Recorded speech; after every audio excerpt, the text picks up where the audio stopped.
오늘의 주요 뉴스입니다. 국내 연구진이 레이저 센서를 통해 열차 바퀴의 상태를 자동으로 점검할 수 있는 이동식 장비를 개발했습니다. 열차 탈선 사고는 물론 철도 점검 과정의 안전사고를 예방하는 데 도움이 될 것으로 기대됩니다. 인공지능 기술이 급속히 확산하는 가운데 우리 정부도 AI 데이터 센터 건립에 속도를 내고 있습니다. AI의 심장이라 불리는 데이터 센터가 어떤 것이고 문제는 없는지 짚어봤습니다. 정부가 엔비디아 본사를 방문해 R&D 센터를 국내에 설립하는 방안을 논의했습니다. 또 오픈 AI 본사도 찾아 인공지능 안전과 신뢰성 문제 등에 대한 의견을 교환하고 협력 확대 방안을 모색했습니다. 현대차 그룹이 올해 연말부터 미국 네바다주 라스베이거스에서 무인 자율주행 택시 서비스를 상용화합니다. 운전자 개입 없이 대부분 도로에서 실제 주행을 할 수 있는 레벨 4 수준의 서비스를 상용화한다는 계획을 발표했습니다.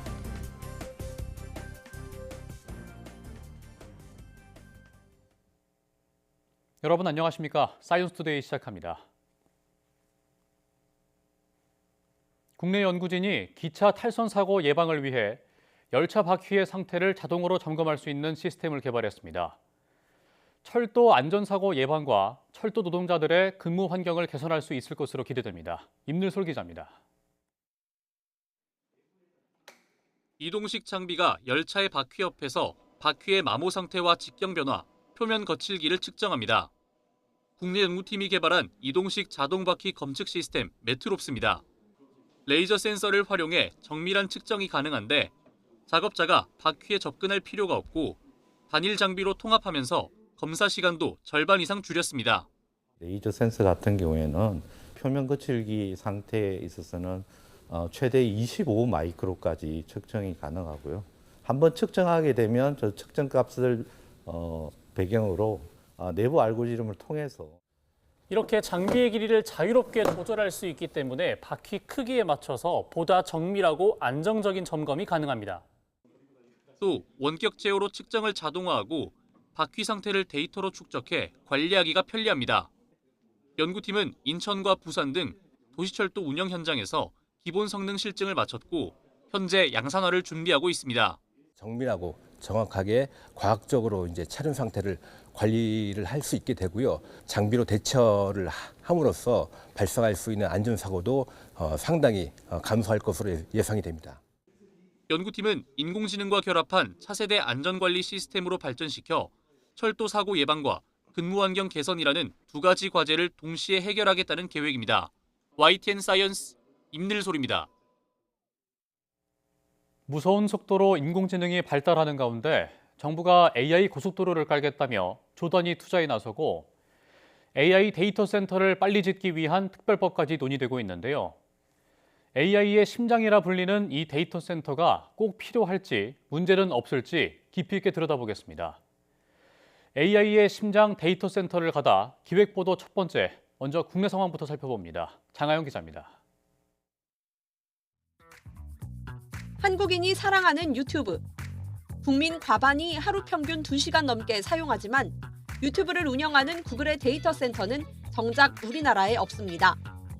태평양 아래 깔린 광케이블로 우리나라 통신사 서버까지 전달한 영상을 미리 복제해둔 뒤 국내 망을 통해 이용자 개개인에게 뿌리는 방식이라 신호 지연도 거의 없습니다. 인공지능인 챗GPT는 신호 지연에도 불구하고 한국의 데이터 센터 없이 미국보다 더 열성적인 한국인 사용자를 확보했습니다. 인구 대비 사용자는 세계 최고 수준이지만 정작 우리나라 데이터 센터 규모는 세계 20위권에 불과합니다. 해외 빅테크들은 과세 기준인 고정사업장이 한국에 없다는 이유로 매년 세금 수천억 원을 회피하고 있습니다. 한국은 인프라 투자 없이 매출을 올릴 수 있는 대표적인 알짜 소비자인 셈입니다. 하지만 자율주행, 제조 로봇 AI와 같이 지연이 허용되지 않는 다음 단계 AI 시대에는 한국의 데이터 센터 없이 서비스를 제공하는 게 불가능해집니다. 최근 해외 기업들이 한국에 앞다퉈 AI 데이터 센터를 짓기 시작한 이유입니다. 국내 기업들도 AI 주권, 즉 소버린 AI를 내세워 자체 모델을 돌리기 위한 AI 데이터 센터 구축에 나섰습니다. 각 나라가 자기 데이터를 클라우드에 올릴 수 있어야 되고 각 나라가 자기 AI 기술을 가질 수 있어야 되는 그런 소버린 AI가 굉장히 중요한 개념이라고 생각을 하고요. 그래서 전 세계 한두 개의 빅테크에 다 집중되는 그런 형태가 아니라 해외로 활발히 진출하고 있는 국내 기업들은 소버린 AI의 기본이 데이터 센터 같은 물리적 기반이라고 강조합니다. 우리나라처럼 되게 좋은 양질의 컨텐츠를 보유하고 있는 국가는 내 정보, 내 데이터가 우리 나라 안에 있어야만 보안이라든지 이 정보의 주권 같은 걸 지키기 용이할 것 같습니다. AI 시대, 대한민국이 소비자에서 공급자로 전환하기 위한 첫 단추. AI 심장 데이터 센터가 필요한 이유입니다. YTN 장하영입니다. 과학기술정보통신부는 엔비디아의 R&D 센터를 국내에 설립하는데 엔비디아와 공감대를 형성했다고 밝혔습니다. CES 2026 참석차 방미 중인 류재명 과기정통부 2차관은 캘리포니아주 엔비디아 본사를 방문해 제이 퓨리 수석 부사장과 글로벌 협력 방안을 논의하고 엔비디아 연구개발센터를 한국에 조속히 설립할 필요가 있다는 데 공감했다고 밝혔습니다. 또 양측은 AI 스타트업 지원을 위한 한국 정부의 K-디지털 그랜드 챔피언십과 엔비디아 인셉션 스타트업 그랜드 챌린지를 각각 소개하고 시너지를 낼 방안을 논의했습니다. 이어 류 차관은 샌프란시스코 오픈 AI 본사를 찾아 크리스 리헤인 글로벌 대외협력 최고 책임자를 만나 인공지능 안전과 신뢰성 문제 등에 대한 의견을 교환하고 협력 확대 방안을 모색했습니다. 과학기술정보통신부와 기획예산처는 기획예산처 신설을 계기로 R&D 예산 편성 협력을 강화하기로 했습니다. 양 부처는 국장급 R&D 예산 협의회를 신설해 매월 1회 정기적으로 운영하고 주요 사안에 대해서는 기획예산처 차관과 과기정통부 과학기술혁신본부장 간 차관급 협의도 진행하기로 했습니다. 현재 전체 R&D 예산의 85%를 차지하는 주요 R&D 예산은 과학기술혁신본부에서 배분, 조정안을 마련하고 이를 바탕으로 기획예산처가 최종 예산안을 편성하는 방식으로 그동안 부처 간 칸막이로 소통이 원활하지 못했다는 지적이 있었습니다. 올해 스마트폰과 노트북 같은 전자제품 가격이 오를 수 있다는 전망이 나왔습니다. 인공지능 확산과 소비 패턴 변화가 겹치며 핵심 부품인 메모리 부족이 현실이 되고 있습니다. 권영희 기자가 보도합니다. 우리가 매일 사용하는 스마트폰과 노트북, 태블릿의 가격이 오를 가능성이 커지고 있습니다. 그 배경엔 거의 모든 전자제품에 들어가는 핵심 부품, 램, 메모리 가격 급등이 있습니다. 램은 기기의 성능을 좌우하는 부품으로 최근 수요가 빠르게 늘고 있습니다. 가장 큰 이유는 인공지능입니다. AI 기능이 스마트폰과 PC에 기본처럼 탑재되면서 기기 한 대가 필요로 하는 메모리 용량 자체가 커지고 있습니다. But now it has shifted to the software, which is the AI. The AI is integrated into all the hardware, and it's making the hardware smarter. 소비자 사용 습관 변화도 영향을 줍니다. 고화질 영상과 사진 촬영이 일상화됐고 여러 앱을 동시에 사용하는 멀티태스킹도 보편화됐습니다. 또 클라우드 서비스 이용이 늘면서 데이터 센터용 메모리 수요도 함께 증가하고 있습니다. 이 같은 수요 증가는 과거와는 성격이 다릅니다. What makes this different than past disruptions to the memory market, which have usually been caused by natural disasters? This is quite different because this is about a shift in technology. 전문가들은 제조사들이 급등한 부품 가격을 더 이상 흡수하기 어렵다고 봅니다. 특히 저가형 스마트폰과 고급형 PC부터 가격 인상이 소비자에게 직접 전가될 가능성이 큽니다. 결국 소비자들은 더 비싼 가격을 감수하거나 성능을 낮춘 제품을 선택하거나 기존 기기를 더 오래 쓰는 선택에 놓이게 될 전망입니다. AI 시대 메모리 부족이 전자제품 가격 전반을 끌어올리고 있습니다. YTN 권영입니다. 현대차 그룹이 올해 연말부터 미국 네바다주 라스베이거스에서 무인 자율주행 택시 서비스를 상용합니다. 현대차 그룹과 자율주행 기업 앱티브와의 합작 법인 모셔널은 올해 말 자율주행 시스템이 운전자 개입 없이 대부분 도로에서 실제 주행을 할 수 있는 레벨 4 수준의 서비스를 상용화한다는 계획을 발표했습니다. 모셔널은 올해 초 시범 운영을 시행한 뒤 연말부터 라스베이거스에서 첫 상용화를 진행할 예정입니다.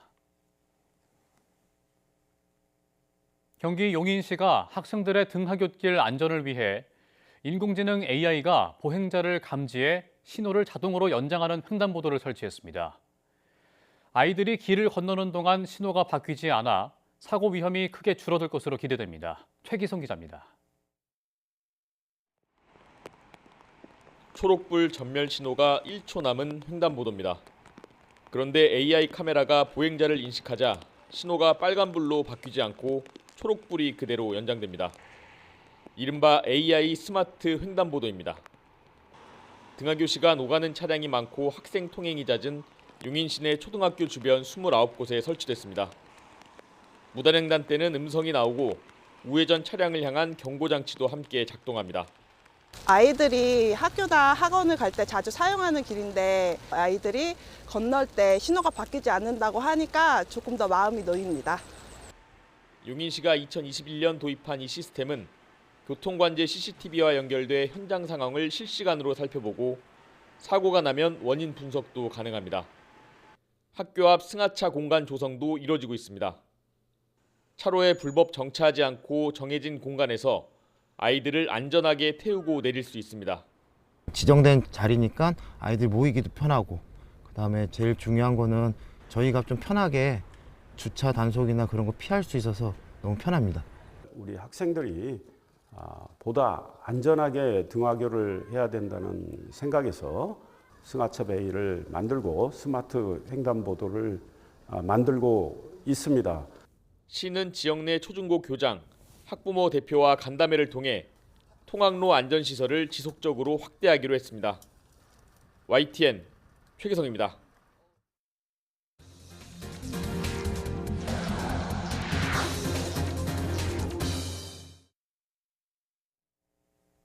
여한구 산업통상부 통상교섭본부장은 미국을 방문해 쿠팡 사태에 대해 통상이나 외교 이슈와 구분해서 대응하는 게 필요하다고 밝혔습니다.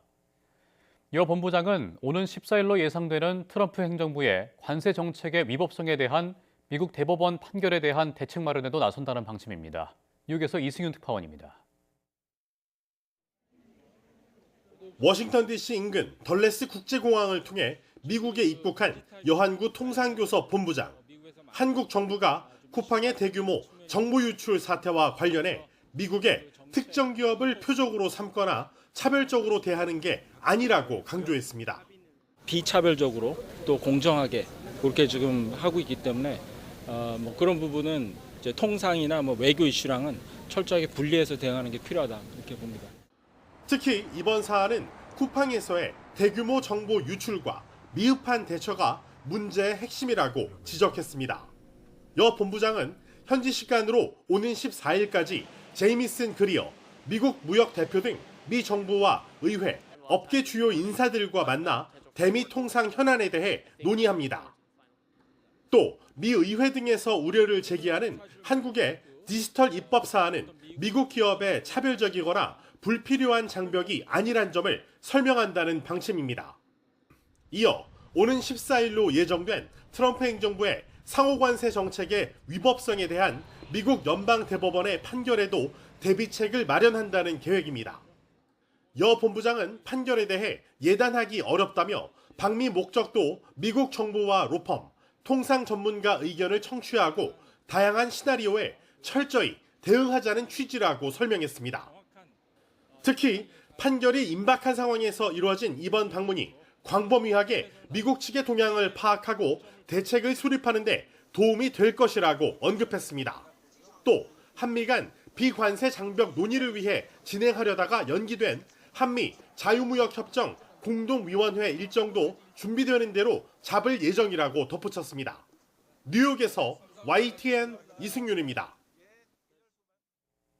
올해 1분기 소매 유통업 경기 전망지수 RBSI가 고물가, 고환율, 계절적 요인에 맞물려 하락하며 2분기 연속 내림세를 보였습니다. 대한상공회의소가 500개 유통업체를 대상으로 조사한 결과 올해 1분기 RBSI가 79로 이전 분기 87보다 8포인트 하락했다고 밝혔습니다. 업태별로 보면 백화점이 112로 유일하게 기준치를 웃돌았고 온라인 쇼핑이 82, 슈퍼마켓 67, 편의점 65, 대형마트 64 등으로 기준치를 밑돌았습니다. 대한상인은 고물가 등으로 소비 여력이 위축된 가운데 고환율로 인한 매입 원가 상승과 인건비 등 고정비 증가가 기업의 이윤 구조를 압박하고 있다고 분석했습니다. 지난해 귤과 고등어, 돼지고기 등 먹거리 물가가 크게 올랐습니다. 올해도 고환율 여파로 장바구니 물가 부담이 커질 것이라는 전망이 나오는 가운데 정부는 부처별로 차관급 물가 안정 책임관을 지정하는 등 생활 물가 안정에 총력을 다하겠다고 밝혔습니다. 오인석 기자입니다. 지난해 보리쌀은 38%, 찹쌀은 32% 오르며 농축수산물 가운데 가장 많이 올랐습니다. 국내 곡물류 재배 면적이 감소하면서 생산량이 줄어든 게 영향을 미쳤습니다. 과일 중에는 귤값이 18% 넘게 올라 가격 상승폭이 가장 컸습니다. 작황 부진과 품질 향상을 통한 고급화 등의 영향으로 가격이 급등했습니다. 서민들이 식탁에 자주 오르는 고등어와 김, 마늘, 조기 등은 두 자릿수의 연간 상승률을 기록했습니다. 조기와 고등어 등 수입 비중이 높은 수산물은 고환율 영향으로 가격이 뛰었습니다. 돼지고기와 수입 쇠고기 등 고기류도 값이 올랐습니다. 서민 식단의 대표적 단백질 공급원으로 꼽히는 달걀은 4.2% 올랐습니다. 식품업체들이 가공식품 가격을 줄줄이 올리면서 초콜릿과 김치, 커피도 지난해 두 자릿수 물가 상승률을 보였습니다. 올해도 고환율 여파로 장바구니 물가가 오를 것으로 예상돼 소비자들이 부담이 커질 것이란 전망이 나옵니다. 전문가들은 이미 체감 물가가 높은 상황에서 고환율이 원자재 가격을 올리고 높은 임대료까지 반영되면 삼겹살과 김밥, 짜장면 등 외식 물가 부담도 커질 것으로 분석했습니다. 정부는 물가 안정, 특히 먹거리 등 생활 물가를 집중 관리하겠다고 밝혔습니다. 부처별로 차관급 물가 안정 책임관을 지정해 물가 상황을 밀착 점검하기로 했습니다. 서민 생활 밀접 품목인 먹거리와 석유류의 가격 상승률은 여전히 높은 상황입니다.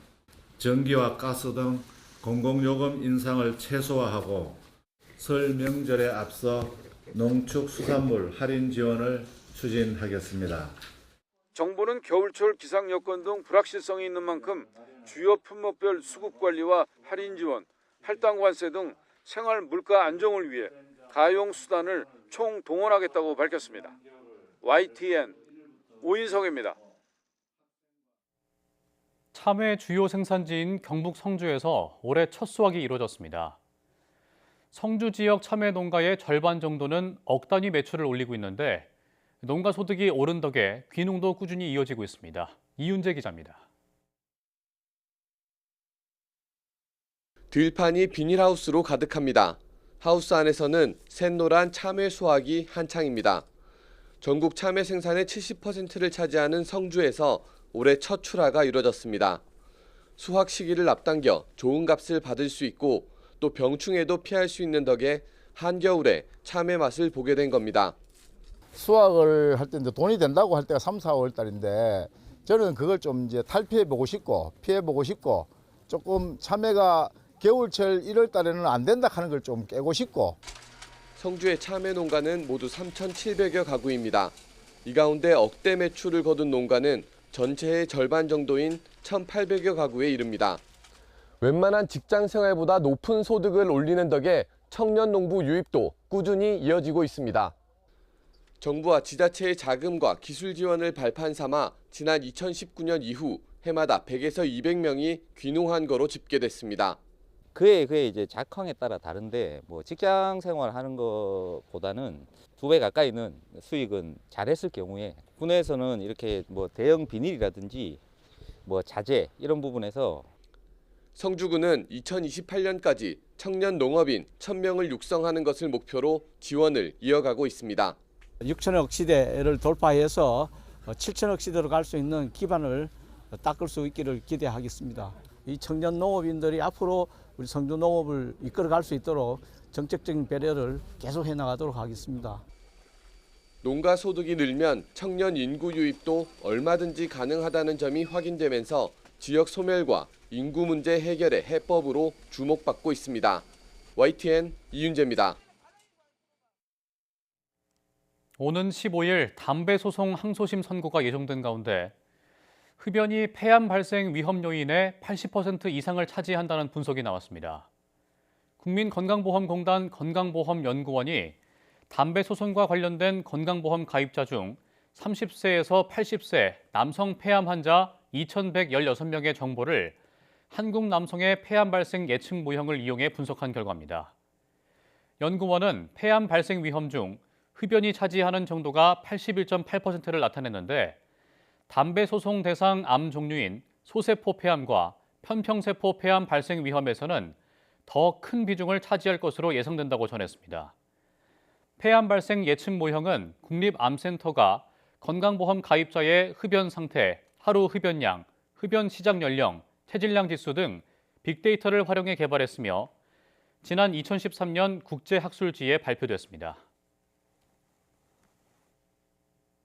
금융감독원은 고수익이 보장되는 비상장 주식에 상장이 임박했다고 속여 투자를 유도하는 기업 공개 투자 사기가 계속되고 있다며 소비자 경보를 경고로 생각했습니다.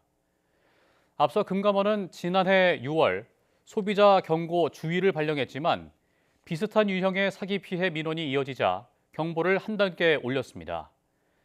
불법 업체는 문자나 SNS로 급등 종목을 추천해준다고 불법 리딩방에 초대한 뒤 실제 상장 예정인 주식을 소량 무료 입고해주며 신뢰관계를 쌓은 것으로 나타냈습니다.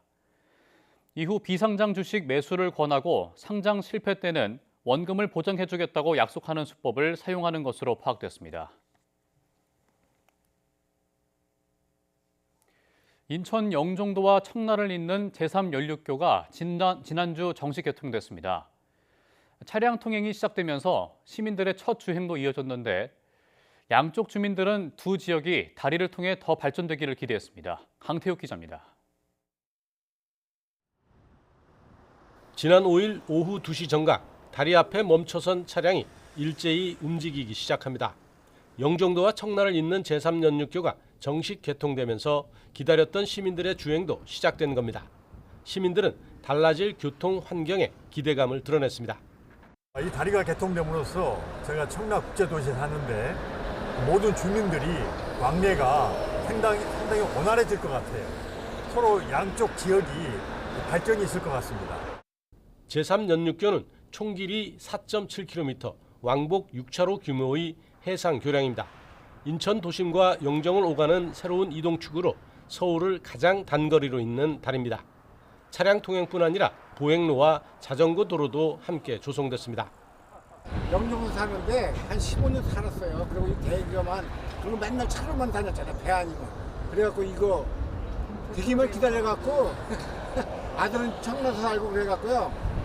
온 거예요. 첫 번째는 동네 온 거예요. 개통 하루 전에는 기념식과 축하 공연 등이 이어졌습니다. 교량 상징인 주탑 전망대는 해발 184m로 세계에서 가장 높은 해상 교량 전망대입니다. 기네스북에 등재된 것을 기념해 세계 기록 인증 현판도 설치했습니다. 또 하부에는 친수 공간이 조성됐고 미디어 파사드를 구현한 바다 영화관도 구축했습니다. 제3연휴 개통으로 교통과 문화 그리고 관광 산업이 함께 발전할 인천의 새로운 발전에 혁신적인 기회가 될 것입니다. 오는 4월부터는 인천 시민 모두 무료로 이용할 수 있는데 영종 주민들은 제3연륙교를 포함해 인천과 영종대교도 공공도로인 만큼 모든 국민에게 무료로 해야 한다고 주장하고 있습니다. YTN 강태욱입니다.